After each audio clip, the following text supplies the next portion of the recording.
আসসালামু আলাইকুম। আজকে আমাদের গৌরবের দিন।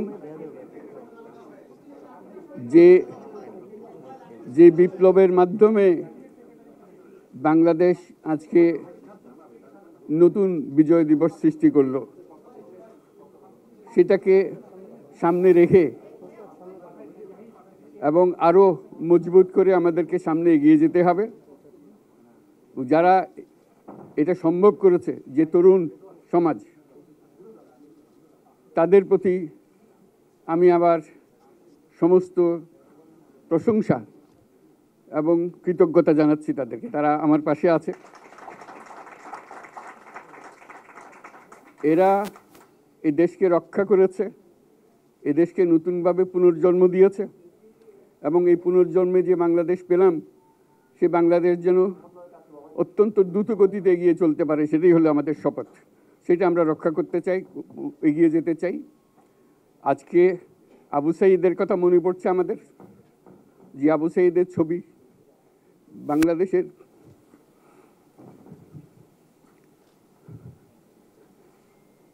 প্রতিটি মানুষের মনে গেঁথে আছে।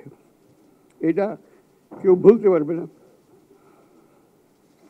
কি অবিশ্বাস্য একটা সাহসী যুবক, বন্দুকের সামনে দাঁড়িয়ে আছে এবং তারপরে থেকে কোনো যুবক, কোনো যুবতী আর হার মানে নাই, সামনে গিয়ে গেছে এবং বলছি যত গুলি মারো, মারতে পারো, আমরা আছি। তো যার কারণে এটা সারা বাংলাদেশ জুড়ে এই আন্দোলন ছড়িয়ে গেছে এবং যার কারণে বাংলাদেশ এই দ্বিতীয়বার স্বাধীনতা অর্জন করলো। এই স্বাধীনতাটা আমাদেরকে রক্ষা করতেই হবে। শুধু রক্ষা করা নয়, এই স্বাধীনতার সুফল প্রতিটি মানুষের ঘরে পৌঁছাতে হবে। তা না হলে এই স্বাধীনতার কোনো দাম নেই। এই স্বাধীনতাটাকে পৌঁছানো হলে আমাদের শপথ, আমাদের প্রতিজ্ঞা, যে আমাদেরকে এটা করতে হবে, ঘরে ঘরে পৌঁছাতে হবে। মানুষ যেন জানে যে বাংলাদেশ স্বাধীন হওয়ার অর্থ হলো তার নিজের পরিবর্তন, ব্যক্তির পরিবর্তন, সুযোগের পরিবর্তন, তার ছেলে মেয়ের ভবিষ্যতের পরিবর্তন। এটা যেন প্রত্যেকে বুঝে নেয় এবং আজকের তরুণ সমাজকে বোঝানো যে এই দেশ এটা তোমাদের হাতে, তোমরা এটাকে তোমাদের মনের মতো করে গড়ে তুলবে। তোমরা যেভাবে স্বাধীন করতে পেরেছো, তোমরা এটাকে তোমাদের মনের মতো করে গড়তেও পারবে এবং তোমাদের দেখে সারা দুনিয়া শিখবে কিভাবে একটা দেশ, একটা তরুণ সমাজ গ্রহণ করতে পারে এবং তাকে পাল্টে ফেলতে পারে। তাদেরকে আমি বারে বারে এমনি উপদেশ দিই যে পুরনোদের বাদ দাও, তাদের এই পুরনো চিন্তা দিয়ে এটার মুক্তি আমাদের হবে না। করি সারা দুনিয়ার মধ্যে এটা হবে না। এটা শুধু বাংলাদেশের কথা না, সারা দুনিয়াকে জুড়ে কথা বলছি। তোমাদের মধ্যে যে শক্তি আছে, যে ক্রিয়েটিভিটি আছে, সৃজনশীলতা আছে, সেই সৃজনশীলতাকেও কাজে লাগাতে হবে। এটা শুধু বই খাতাতে লেখার জিনিস না, এটাকে প্রকাশ করার জিনিস, স্থাপন করার জিনিস, সেটা করা। এটা আমরা এই আজকে আমাদের পুরো কাজটা হলো, দায়িত্বটা হলো তারা যেটা অর্জন করে নিয়ে এসছে, এখন তাদেরকে দিয়ে এটাকে করিয়ে দেওয়া, আমাদের সমস্ত কাঠামোগুলো পরিষ্কার করে দেওয়া। সরকার বলে একটা জিনিস আছে, কিন্তু মানুষের কোনো আস্থা নেই। মানুষ মনে করে সরকার একটা দমন পীড়নের একটা যন্ত্র, যেখানে পায়, যেখানে সুযোগ পায় তার একটা কষ্ট দেওয়া, তার থেকে নিংড়ে দেওয়া, যে সকল স্তরে। এটা হলো তার থেকে কেমনভাবে সামাল দিতে হবে তাকে, এটা ভয়ের একটা জিনিস, তাকে সামাল দিয়ে চলা। এটা হলো সরকার। এটা সরকার হতে পারে না। সরকারকে দেখে মানুষের বুক ফুলে উঠবে যে আমাকে সাহায্য করবে, আমাকে রক্ষা করবে, আমার সরকার আমার জন্য দাঁড়াবে। সরকার তার জন্য দাঁড়ায় না কোনো সময়। যে সরকার হবে, সেই সরকার মানুষকে রক্ষা করবে, মানুষের আস্থাভাজন হবে। এটা কেউ জোর করে তাকে বলার যে নেওয়ার ভালো আছে, এটা না। সে নিজে নিজে বিশ্বাস করবে, সরকারি লোক দেখলে বলবে যে আমার লোক, আমাকে রক্ষা করার লোক। সেই আস্থাটা আমাদেরকে ফিরিয়ে আনতে হবে মানুষের মনে। তাহলে মানুষও যোগ দেবে এটাতে। মানুষ এখন পিছিয়ে থাকে যে কিসের মধ্যে আমাদেরকে ঢুকিয়ে দিচ্ছে। আমরা যেন জানতে পারি যে এইটা আমরা সবাই মিলে আমরা অগ্রসর হতে পারি। একটা বড়, সারা বাংলাদেশ একটা বড় পরিবার। এই পরিবার আমরা একসঙ্গে চলতে চাই এবং আমাদের মধ্যে দ্বিধা দ্বন্দ্ব যা কিছু থেকে সরিয়ে ফেলতে চাই। যারা বিপথে গেছে তাদেরকে পথে আনতে চাই, যাতে করে একসঙ্গে আমরা কাজ করতে পারি। এর মধ্যে আমরা শুনলাম, আসার পথে শুনে আসছি যে এখানে আইনশৃঙ্খলার ব্যাঘাত হচ্ছে, মানুষকে আক্রমণ করছে, ঘরবাড়ি জ্বালিয়ে দিচ্ছে, সম্পদ জ্বালিয়ে নষ্ট করছে, চুরি করছে, দিয়ে যাচ্ছে, অফিস আদালতে আক্রমণ করছে, সংখ্যালঘুদের উপর আক্রমণ করছে, হিন্দু, বৌদ্ধ, খ্রিস্টান, আহমদিয়া সবার উপর আক্রমণ করছে। এগুলো হলো ষড়যন্ত্রের অংশ, এগুলো আমাদের বিষয় না। আমাদের কাজ হলো এটাকে রক্ষা করা, সবাইকে রক্ষা করা, এটাকে প্রতিটি মানুষকে, প্রতিটি মানুষ আমাদের ভাই, আমাদের বোন, তাদেরকে রক্ষা করা এবং আমাদের একটা শৃঙ্খলা ফিরিয়ে আসা।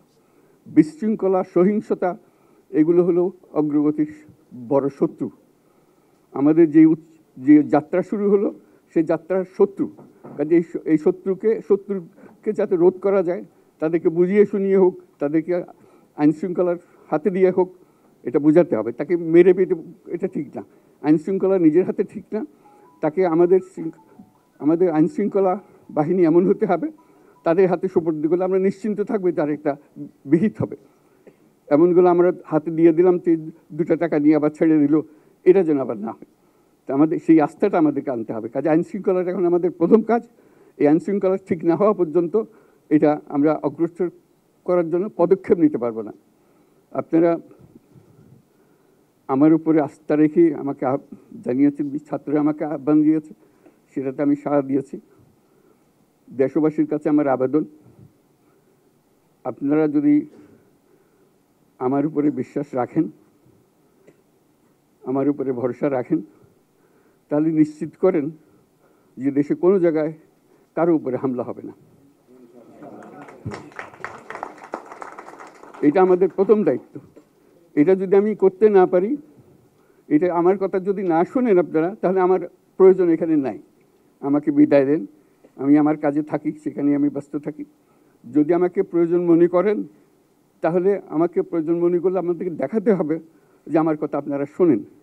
আমার কথা না শুনলে আমার কোনো প্রয়োজন নাই। আমার প্রথম কথা হলো, আপনারা বিশৃঙ্খলা থেকে দেশকে রক্ষা করেন, আপনারা সহিংসতা থেকে দেশকে রক্ষা করেন, যাতে আমরা যা আমাদের ছাত্ররা আমাদেরকে পথ দেখায়, সেই পথে আমরা এগিয়ে যেতে পারি। এটা একটা খুব সুন্দর দেশ হতে পারে, বাংলাদেশ একটা খুব সুন্দর দেশের সম্ভাবনাময় দেশ। কাজে এই সম্ভাবনাগুলোকে আমরা নষ্ট করে দিয়েছি। এখন আবার সেই বীজতলা আবার তৈরি করতে হবে, আবার আমাদেরকে জেগে উঠতে হবে। তারাই এই বীজতলা তৈরি করবে, তাদের হাত দিয়েই হবে, এবং তাদের দিকে আমরা তাকাবো এবং আমরা তাদের নির্দেশ মতে আমরা অগ্রসর হব। এখানে সরকারি কর্মকর্তা কর্মচারী যারা আছেন, সেনাবাহিনী, বিমান বাহিনী, নৌবাহিনী প্রধানরা যারা আছেন, তাদের প্রতি অনুরোধ, আমরা একটা পরিবার, এইটার মধ্যে যেন আমাদের গোলযোগ না হয়, আমরা একযোগে একসাথে চলতে পারি এবং আমরা তড়িৎ গতিতে একটা সুন্দর বাংলাদেশ গড়ার পথে এগিয়ে যেতে পারি।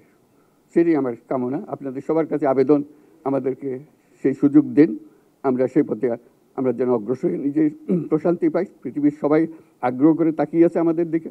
এখানে যখন ছাত্ররা রাস্তায় নেমেছে, পৃথিবীর সব জায়গা থেকে অভিনন্দন এসছে, যে তারা অবাক হয়ে গেছে। আমাদের তো গা শিউরে উঠেছে, প্রতিদিন যা হয়েছে অবিশ্বাস্য কাণ্ড। তাদেরও এটা স্পর্শ করেছে, তাদের তরুণরাও জেগে উঠছে আমাদের ছেলে মেয়েদের এই অভিজ্ঞতা থেকে, তাদের এই সংবাদ থেকে তারাও চোখ জেগে উঠেছে আমরা কি করতে পারি। কাজে আমাদের কাজ হবে এগুলো সম্পূর্ণ করা। আমরা আজকের থেকে শুরু করলাম, সেটা আশা করি আমরা দ্রুত গতিতে এগিয়ে যেতে পারবো। সবাইকে ধন্যবাদ।